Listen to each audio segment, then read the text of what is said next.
بسم اللہ الرحمن الرحیم۔ سب سے پہلے آپ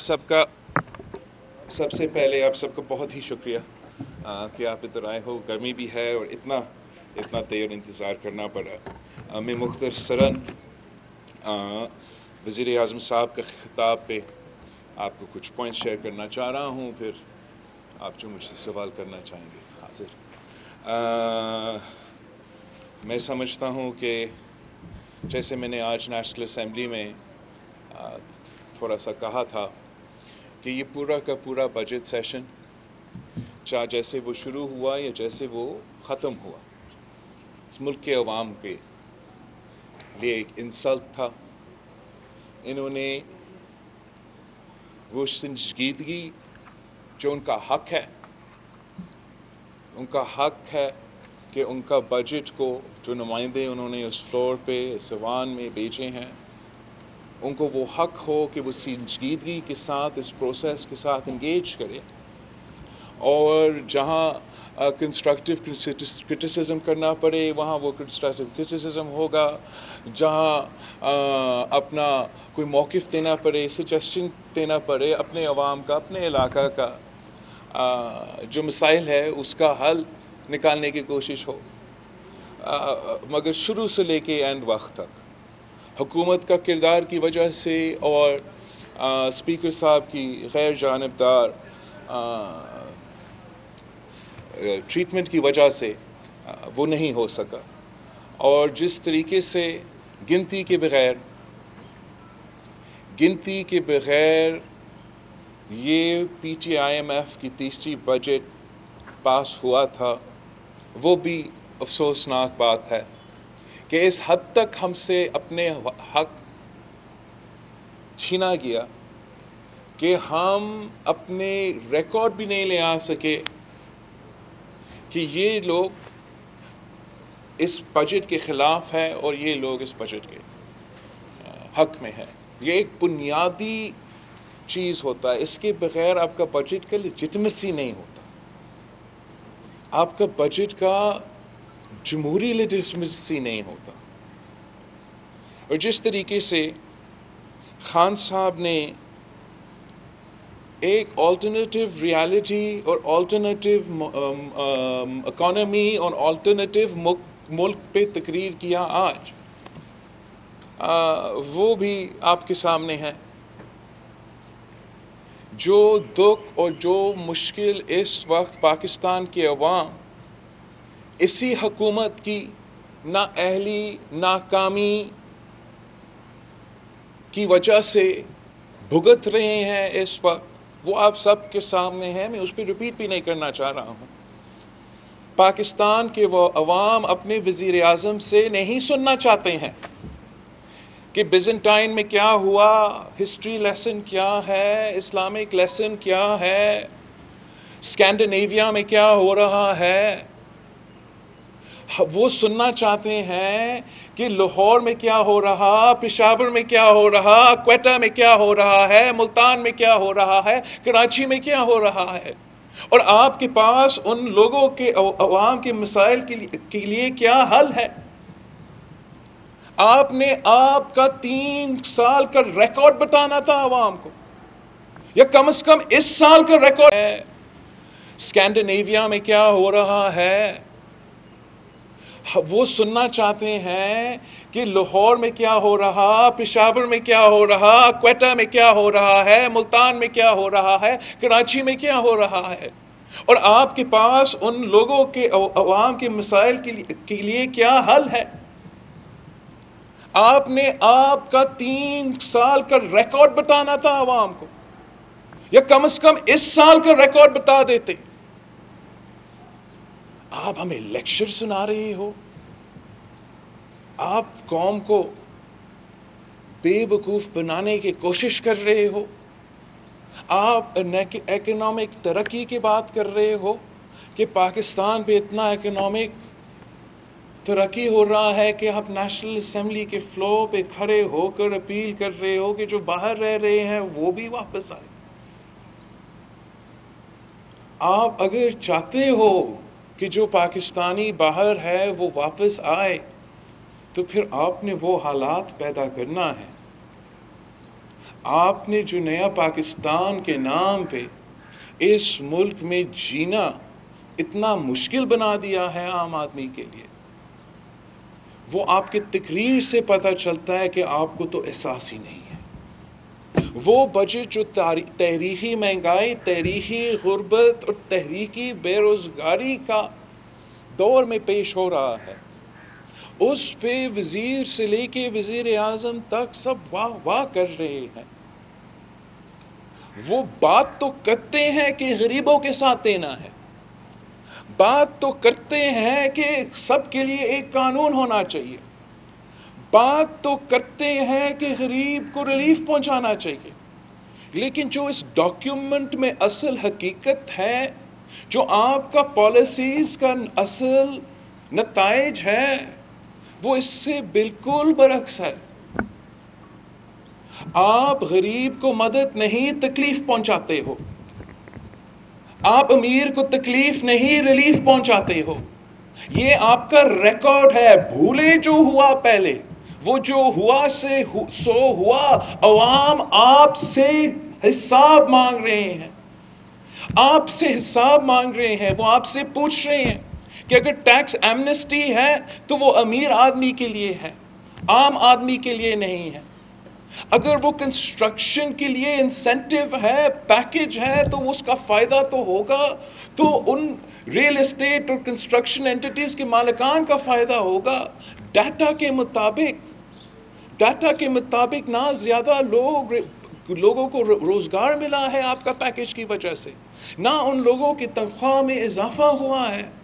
آپ کا ہر قدم کا فائدہ، آپ کا ہر سیاسی قدم کا فائدہ، آپ کا ہر معاشی قدم کا فائدہ غریب کو نہیں، امیر کو پہنچا ہے۔ آپ نے اس ملک کے غریب عوام کو جگہ جگہ لاوارث چھوڑا۔ خان بات کر رہا تھا، عمران خان وزیر اعظم بات کر رہا تھا کہ وہ غریب طبقات کے ساتھ دینا چاہتا ہے۔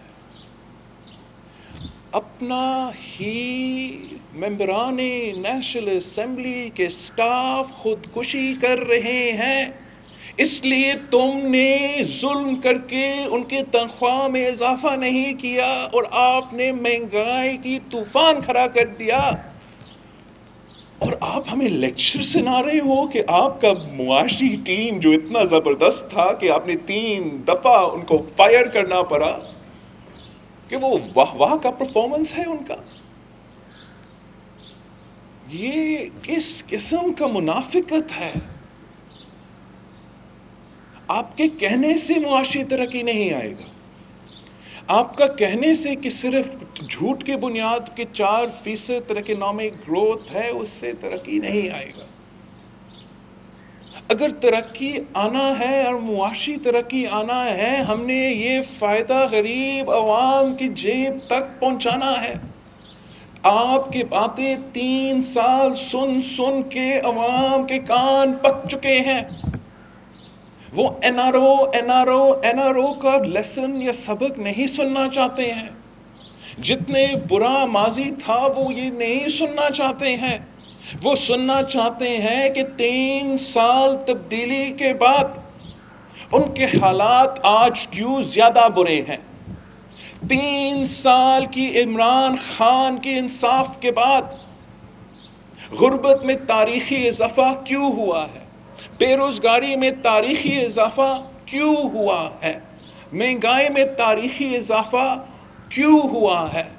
کسان کہہ کے آپ کسان کو فائدہ نہیں پہنچا رہے ہو۔ آپ نہ ان کو ڈی اے پی پہ سبسڈی دلوا رہے ہو، نہ ان کو یوریا پہ سبسڈی دلوا رہے ہو، اور ایکسپیکٹ کرتے ہیں کہ پنجاب کا کسان پاکستان کا کسان بھارت کا کسان کا مقابلہ کرے۔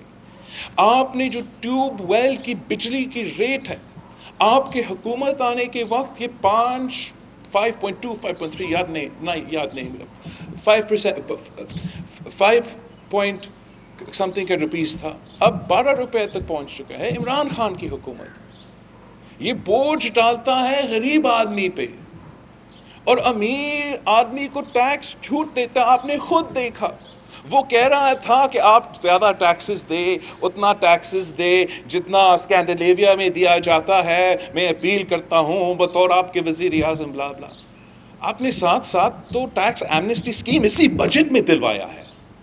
وہی لوگوں کے لیے جو آپ کہہ رہے ہیں خود کہ آپ کو پرائیویٹ میں کہہ رہے تھے کہ تاریخی منافع ہوا، انہی لوگوں کے لیے آپ نے مسلسل، آپ کہتے ہیں این آر او نہیں، ہر بجٹ میں این آر او ہوتا ہے، یہ بجٹ بھی این آر او ہے، صرف امیر کے لیے ریلیف ہے، غریب کے لیے تکلیف ہے۔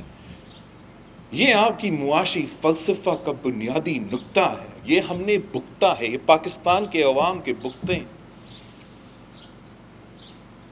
خان صاحب، ٹیکس آپ کو نہیں ملنے والا، نہ آپ پہ اعتماد ہے، نہ اس جمہوریت پہ، نہ اس معاشی اسٹرکچر پہ اعتماد ہے۔ اگر آپ نے ٹیکس میں اضافہ کرنا ہے، آپ نے عوام سے ان کا پیسہ لینا ہے، تو ان کا اعتماد ہونا پڑے گا ہمارا ریاست پہ، ان کا اعتماد ہونا پڑے گا ہمارا جمہوریت پہ، ان کا they'll have to have a stake within the federation. They'll have to know کہ میں اپنا contribution وہ کیوں دیتے ہیں دوسرے ملکوں میں؟ وہ دیتے ہیں کہ ہم سب یہ دیتے ہیں، لیکن ہمارا نہ صرف سڑک بنے گا مگر ہمارا علاج بھی ہوگا، ہمارا دفاع بھی ہوگا، ہمارا بولنے کا آزادی ہوگا، ہمارا ووٹ پہ ڈاکہ نہیں مارا جائے گا۔ وہ اس لیے خوشی سے دیتے ہیں، اور پھر وہ ڈنڈے سے نہیں، آپ تو اپنا فائنانس منسٹر کو اریسٹ کے پاورز دے رہے ہو ایف پی آر کے نام سے۔ اب دیکھو کیسے آپ کا معیشت بیٹھنے والا ہے۔ ڈنڈا سے ٹیکس نہیں لیا جاتا ہے، جی اسٹرکٹ قانون سازی ہونا چاہیے، ڈیٹرنس ہونا چاہیے، لیکن آپ انکریج کرتے ہو، آپ انٹائس کرتے ہو اپنا بزنس کمیونٹی کو، اپنا چھوٹے تاجر کو کہ وہ اکنامک ٹیکس نیٹ میں آئے، ڈنڈا سے نہیں۔ ہم نے یہ اب ثابت کر دیا، S P R Sindh revenue board نے سالوں سال اپنا بنیاد سے لے کے آج تک نہ صرف باقی صوبوں کو آؤٹ پرفارم کیا ہے اپنا ٹیکس جنریشن میں، مگر وفاق کو بھی آؤٹ پرفارم کیا ہے، اور وہ اس لیے کہ ہم سب جو ٹیکس ہمارے ڈومین میں آتے ہیں، جو ڈیوالوڈ ہے، اس کا باقی صوبوں سے مقابلے میں ہم نے کم ریٹ رکھا ہے، اور دوسرا ہم نیب اور ایف پی آر اور ان چیزوں سے ہم کو پکڑ دکڑ کی کوشش نہیں کرتے ہیں، اور آہستہ آہستہ اضافہ ہو رہا ہے۔ لیکن جب تک ہم اپنا معاشی سسٹم میں اعتماد، ہمارا جمہوری سسٹم میں اعتماد، ہمارا ریاست میں اعتماد نہیں ہوگا، جب تک ہر پاکستانی کا سٹیک نہیں ہوگا، تب تک اس طریقے سے آپ اپنے عوام سے ایکسپیکٹ بھی نہ کریں۔ اگر ان کے بولنے کا حق بھی نہ ہو، جینے کے حق بھی نہ ہو، کسی بھی وقت مارا جا سکتا ہے، ووٹ کا حق بھی نہ ہو، پارٹیسپیشن کا حق بھی نہ ہو، وہ جو لوگ وہ بیچتے ہیں نیشنل اسمبلی میں، ان کا تو حق نہیں ہوتا کہ وہ آپ کا بجٹ میں کنٹریبیوٹ کرے، ان کا مسائل حل کرے۔ وہ صرف آئی ایم ایف سے جو حکم آتا ہے آپ اس پہ سائن کرتے ہو اور پھر کہتے ہو کہ آپ پاکستان کا سوورینٹی کا دفاع کر رہے ہو۔ آپ کو پاکستان کے عوام پہ چھوڑنا پڑے گا، آپ کو پاکستان کے عوامی نمائندوں پہ چھوڑنا پڑے گا، آپ کو عوام کے حکم پہ چلنا پڑے گا، تب ہم ان مشکلات سے نکل سکتے ہیں۔ ہم سمجھتے ہیں کہ وزیر اعظم صاحب اب 3 سال کا حساب دے، وزیر اعظم صاحب ہمیں یہ نہ بتائیں کہ یہ کیا کرے گا، اس کو تو ٹائم ہی نہیں ہے کہ وہ کیا کرے گا، اب ہمیں بتائے آپ نے کیا ہے۔ عوام آپ سے حساب مانگتی ہے، یہی تو وجہ ہے کہ آپ نے سارے کے سارے بائی الیکشنز ہارے ہیں، آپ کا عبرتناک شکست ہوا ہے، آپ کے سارے جو ٹریجری ممبرز ہیں ان کو یہ نظر آ رہا ہے، وہ اپنے مستقبل کا تیاری کر رہے ہیں، اور ہم آپ سے حساب لیں گے، آپ کے یہ سارے ظلم کے۔ ہم پاکستان پیپلز پارٹی پورا اپنا رول پلے کر کے آپ سے حساب لیں گے. ہم آپ کو اس طریقے سے ظلم پر ظلم کرنے کو اجازت نہیں دیں گے. آپ سب کا بہت شکریہ. میں نے بہت سے ٹاپکس مس کیا ہے مگر میں جانتا ہوں اور امید رکھتا ہوں کہ آپ بھی اپنے کوشچنس میں وہ ٹاپکس. ذرا ہولڈ میری بات سنیں ذرا, میں 1 بائی 1 لوں گا, آپ ورنہ پینڈیمونیم ہو جائے گا, کسی کو پھر موقع نہیں ملے گا. آپ سوال کریں. ڈاکٹر صاحب جب بھی دیکھا جب ووٹنگ ہوتی ہے کوئی ایسا ایشو آتا ہے, گیلانی صاحب کا انتخاب ہو, بجٹ پاس کرنا ہو, اپوزیشن اپنے ارکان پورے نہیں کر پاتی, اور نہ ہی اب تک یہ ہوا ہے کہ کسی کے خلاف کوئی تادیبی کارروائی کی گئی ہو. خاص طرح جو آپ کی اتحادی جماعتیں ہیں ان کے بعض ارکان ہمیشہ کی طرح غائب ہو جاتے ہیں. Sir, first of all I disagree. میں سمجھتا ہوں کہ جیسے گیلانی صاحب کے الیکشن ہے پورا ٹرن اپ تھا, سب کچھ تھا. بالکل جو ممبرز اس نیشنل اسمبلی کے سیشن میں نہیں پہنچے تھے, جن کے پاس ایک وہ اپنے جماعتوں ہم شو ان کے خلاف نوٹسز بھیجیں گے, ایکشن لیں گے, لیکن یہ سب تنقید تب بنتا اگر آپ کے اور میرے سامنے وہ گنتی ہوتا کہ کیا تھا, کتنے لوگ تھے. بیکاز اسپیکر صاحب نے ہم سے وہ بھی بنیادی حق چھینا.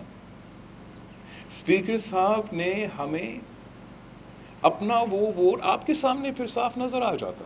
آپ کو ایک کلوز کا تھوڑا سا ٹریلر ملا, جو حقائق ہے وہ آخری ووٹ کا تھا, جو اگر سامنے آ جاتا تو کافی کچھ لوگ ایکسپوز ہو جاتے. ہولڈ آن, وقار صدی پھر آپ کی طرف اجازت. پھر یہ آج کا دن جو ہوتا ہے سر, یہ روایت رہی ہے ہماری اس پارلیمنٹ میں کہ جتنی بھی پارلیمنٹ میں اپوزیشن جماعتیں ہوتی ہیں وہ مل کر حکمت عملی بناتی ہیں کہ بجٹ اگر کوئی جو ہے وہ کنکلوڈ کرے گا. آج کیا کوئی ایسی اپوزیشن کی جماعتوں کی میٹنگ ہوئی ہے؟ جہاں تک آپ کا یہ سوال ہے, آپ بالکل صحیح کہہ رہے ہیں. یہ روایتیں نہ صرف اس سیشن کے لیے, ہر سیشن کے لیے, ہر اجلاس کے لیے, خاص طور پہ بجٹ سیشن کے لیے مسلسل ہوتے رہے ہیں. یہ روایتیں اگر ٹوٹے تو اس حکومت نے توڑوائے. یہ روایتیں اگر میں کہتا ہوں کہ اسد کیسر کی اسپیکرشپ اور اس کی ڈیپٹی اسپیکر کی اسپیکرشپ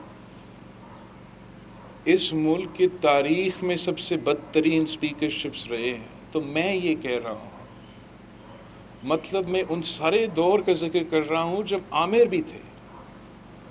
وہ اس لیے کہ سب basic sets of rules and principles ہیں جس کو اگر وہ فالو کیا جائے تو وہ ہاؤس فعال کام کر سکتے ہیں, اور نہ حکومت کی طرف سے, نہ جس کا ذمہ داری ہوتا ہے کہ ہاؤس چلائے, اور نہ اسپیکر کی طرف سے یہ کوشش کی گئی ہے. Actually leader of the house کا مطلب کیا ہے؟ مطلب ہی is the leader of the national assembly. وہاں اس کا ایک جاب ڈسکرپشن ہے. گیلانی صاحب بھی وزیر اعظم رہا. لیڈر آف دا ہاؤس کا مطلب تھا کہ وہ جواب دہ تھا اس اسمبلی کو, ٹریجری اور اپوزیشن بینچز کو, پورے ملک کے عوامی نمائندے کو. وہ جا کے وزیر اعظم کا تقریر ہونا یا تقریر سننا کا زیادہ اہمیت نہیں ہوتا تھا. اہمیت زیادہ یہ ہوتا تھا کہ ہم اس ملک کے مسائل کا حل نکالیں, اور یہ صرف ہو سکا اس لیے وزیر اعظم گیلانی صاحب, پاکستان پیپلز پارٹی کا صدر زرداری, پورے کے پورے ٹیم نے ایک جمہوری انداز سے یہ ملک چلانے کی کوشش کی, جس کی وجہ سے 2/3 میجورٹی ہونے نہ ہونے کے باوجود ہم نے وہ کام کیے ہیں جو تاریخ یاد رکھے.